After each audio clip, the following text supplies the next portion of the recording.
क्या विश्व व्यापार संगठन या WTO ने गरीब और विकसित हो रहे देशों की संप्रभुता छीन ली है? और यदि संप्रभुता ही न हो तो भला वह देश ग्राम स्वराज कैसे विकसित कर सकता है? सुनिए ग्राम स्वराज विमर्श की इस तीसरी कड़ी में विजय भाई को। हमारा देश भी स्वयंभू या सॉवरेन नहीं है। जब से ये WTO आया, याद रखिए, अब दुनिया के बहुत सारे देशों में और खास तौर पर गरीब देशों में सॉवरेनिटी, जिसको संप्रभुता, खत्म हो चुका है। आज WTO जो बात कहता है हर सरकार को मानना पड़ता है। तो ग्राम स्वराज तब कल्पना कर सकते हैं जब हमारी बात यह हो सकती है कि भारत WTO से बाहर आओ। ये जो स्मार्ट सिटी चल रहा है या जो शहरीकरण है ना, बाजारीकरण चल रहा है, वो गांव को खत्म कर रहा है। ये इसका पीछे कौन है? पूंजीवाद। तो पूंजीवाद को खत्म रोकने के लिए अभी तो हम कल्पना नहीं कर सकते हैं कि पूंजीवाद को पूरी तरह से रोक देंगे, लेकिन कमजोर करने के लिए या रोकने के लिए केवल एक व्यवस्था है जो वही गांधी जी बोलते थे कि प्रत्यक्ष लोकतंत्र, डायरेक्ट डेमोक्रेसी। ये ग्राम स्वराज का सबसे पहला जो है सिद्धांत है कि लोग बैठ के जो है ना, जब निर्णय लेगा वहां पूंजी खेल नहीं सकता है। तो अब दूसरा चीज ये है कि संसाधन जो है, लोग संसाधन विहीन नहीं होना चाहिए। विकास हो लेकिन संसाधन विहीन नहीं हो। तीसरा है कि टिकाऊ प्राकृतिक विकास हो, टिकाऊ जो नष्ट नहीं होनी चाहिए। तो ये जो आप और श्रम आधारित, श्रम, समूह, सामूहिकता और न्याय, समता, ये सिद्धांत जरूरी है। तो उस हिसाब से देखेंगे, किसान या गांव को बचाने के लिए गांव की संसाधन को बचाने की जरूरत है और संसाधन विहीन नहीं होना चाहिए। भूल मत जाइए, गांव में आज खेती करने वालों को भी श्रमिक लेबर नहीं मिल रहा है, लेबर पलायन कर रहा है। क्यों कर रहा है? अब वो नहीं रहेगा तो कैसे आप स्वराज करेंगे? इसीलिए किसान नहीं, हम जो बात कर रहे हैं किसानी की बात कर रहे हैं, क्योंकि पूरे किसानी में जो लोग लगे हुए हैं, श्रमजीवी लगा हुआ है, वो आज भी संसाधन विहीन है। तो उसके लिए भी जब तक हम बात नहीं करेंगे, पूंजी वही खेलता है कि जिसके पास जमीन है और जो भूमिहीन है उसका खेल। तो इसीलिए ग्राम स्वराज में ये बात भी होनी चाहिए, किसी भी तरह से भू सुधार ग्रामीण इलाके में जब तक नहीं होगा तब तक ग्राम स्वराज की कल्पना करना बहुत मुश्किल पड़ेगा, क्योंकि संसाधन नहीं होगा लोगों के पास तो वो क्यों रहे।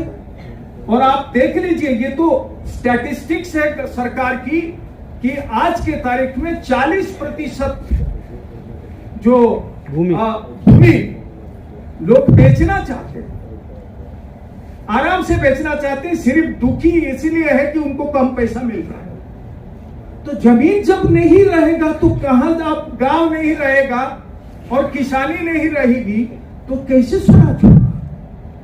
तो स्वराज रहेगा तो मतलब संसाधन भी रहना चाहिए, लोग भी रहना चाहिए, तब तो जो है शासन आपकी होगी। तो वो मूलभूत चीज है कि जो हमला हो रहा है उसके बारे में हम लोगों को बात ये करना चाहिए कि किस तरह से भारत में, और ये आंदोलन ये पूरे भारत को जो है ना, ये बताना चाहिए लोगों को कि विस्थापन विहीन विकास कैसे हो सकता है। हमारे पास ढांचा है कि विस्थापन किसी का भी नहीं होगा और विकास हो सकता है। और वो सामूहिक के रूप में जो है ना विकास हो, तब जाके जो है ना वो स्वराज बन सकता है। और इसके लिए हम लोग जो बात ये कह रहे हैं, और ये ढांचा संविधान ने कुछ हिस्सा के लिए दिया है, वो है अनुसूचित क्षेत्र के लिए, मतलब आदिवासी क्षेत्र के लिए संविधान में ये बात रखा है। तो मेरा आग्रह ये रहेगा कि जब हम ग्राम स्वराज के बारे में बात कर रहे हैं तो हमारी उद्देश्य ये होनी चाहिए कि जो पैसा की पूंजी का जो दबदबाव है और जिस तरह से हमारे देश की शासन पद्धति चल रहा है उसको मुकाबला करना पड़ेगा। आज हमारा देश भी स्वयंभू या सॉवरेन नहीं है। जब से ये WTO आया, याद रखिए, अब दुनिया के बहुत सारे देशों में और खास तौर पर गरीब देशों में सॉवरेनिटी, जिसको संप्रभुता, खत्म हो चुका है। आज WTO जो बात कहता है हर सरकार को मानना पड़ता है। तो ग्राम स्वराज तब कल्पना कर सकते हैं जब हमारी बात यह हो सकती है कि भारत WTO से बाहर आओ।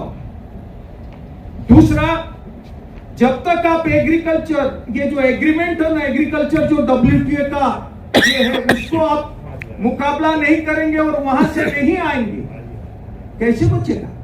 जमीन बच नहीं सकती है। क्यों?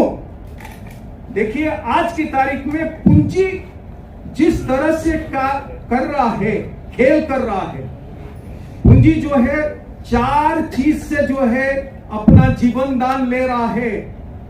संक्षिप्त में बोलना चाहता हूं, समय कम है इसीलिए। और भी 4 चीज क्या है? जल, जंगल, जमीन, खदान के ऊपर कब्जा कर रहा है। पहला, संसाधन के ऊपर कब्जा कर रहा है। दूसरा, भोजन के ऊपर कब्जा कर रहा है। सारे जितना हम लोग हमारे एग्रीकल्चर से शुरू करके कैसे खाएंगे पिएंगे, सारे चीज पर जो है ना वो कब्जा कर रहा है। वही कैपिटल तय कर रहा है, पूंजी तय कर रहा है।